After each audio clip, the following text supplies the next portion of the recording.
প্রশ্রয় দেবার জন্য বন্দোবস্ত করার একটা ব্যবস্থা মাত্র করেছেন।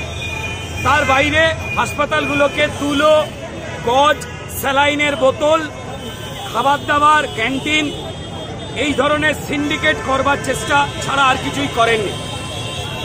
কলকাতা শহরের মেডিকেল কলেজের ছাত্রছাত্রীরা আজকে রাস্তায় নেমেছে বাধ্য হয়ে। তাদের এই দাবি নতুন কিছু নয়। তারা বহু আগে থেকেই বলছেন যে পশ্চিমবঙ্গের এই হাসপাতালগুলোতে নিরাপত্তা দরকার রয়েছে, কে বা কারা ঢুকে পড়ছে দরকার রয়েছে, অবিলম্বে জিজ্ঞাসা করা উচিত। এই যে ধরা পড়েছে সঞ্জয়, সে নাকি রোগী ভর্তি করাতো, ওই আরজি করে।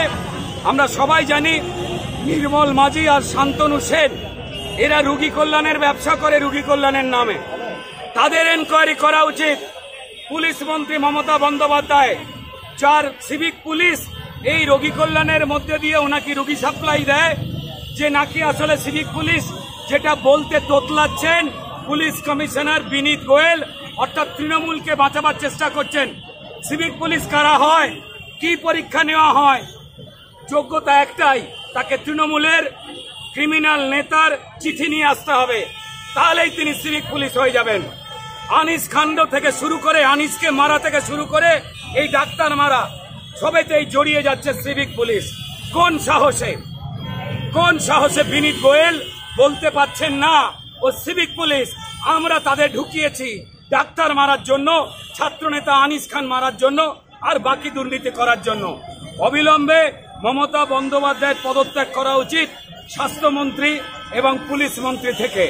বাংলাদেশে আমাদের বর্ডারের পাশে যদি না জনবিক্ষোভে এই ঘটনা ঘটত, তাহলে ছাত্রছাত্রীদের আন্দোলনও তিনি পুলিশ দিয়ে মেরে তুলে দিতেন। ভারতীয় জনতা পার্টির 250 কার্যকর্তা মানুষের জন্য আন্দোলন করতে করতে মারা গেছে। আজকে এই মিছিল আমরা এখানে দাঁড়াতেও পারতাম না, কেউ আমাদেরও মেরে পাট করে দিত। কিন্তু বাংলাদেশের দিকে তাকিয়ে মমতা বন্দ্যোপাধ্যায়ের মুখ চুন হয়ে গেছে। তাই তিনি আজকে লক্ষ্মী মেয়ে এসেছে, লক্ষ্মীর ভান্ডারের পর লক্ষ্মীর আবেদন করেছেন সিবিআই আসুক। কারণ তিনি জানেন গদি বাঁচাতে গেলে 26-এর তার একটাই প্ল্যান, সেটা হচ্ছে যা বলছে হ্যাঁ করে দাও, আগুন জ্বলতে দিও না। আর একটা প্ল্যান রয়েছে, বারবার মুখ দিয়ে বলছেন তড়িঘড়ি ফাস্ট ট্র্যাক কোর্ট ডেকে এই সঞ্জয়ের ফাঁসি দিয়ে দেওয়া হোক। সেম সিপিএম পলিসি, যেভাবে ধনঞ্জয়ের মুখ 14 বছর জেল খাটার পর খুলে যাওয়ার আগে ফাঁসি দিয়ে দেওয়া হলো, একই প্ল্যানে চলছেন। সিপিআইএম এর যত অপূর্ণ অপরাধ, অনুপ্রবেশ ঘটানো, জঙ্গি ঢোকানো থেকে শুরু করে, আর এই ছেলেটাকে দ্রুত ফাঁসি দেওয়া। আমরাও কঠোর শাস্তি চাই, আদালত মেনে, আইন মেনে। তবে তার আগে ওকে ইন্টারোগেট করে জিজ্ঞেস করা হোক, যা প্রত্যেকটা মানুষ বলছে এই পাশবিক অত্যাচার তারপর মার্ডার কোনো একজনের পক্ষে সম্ভব নয়।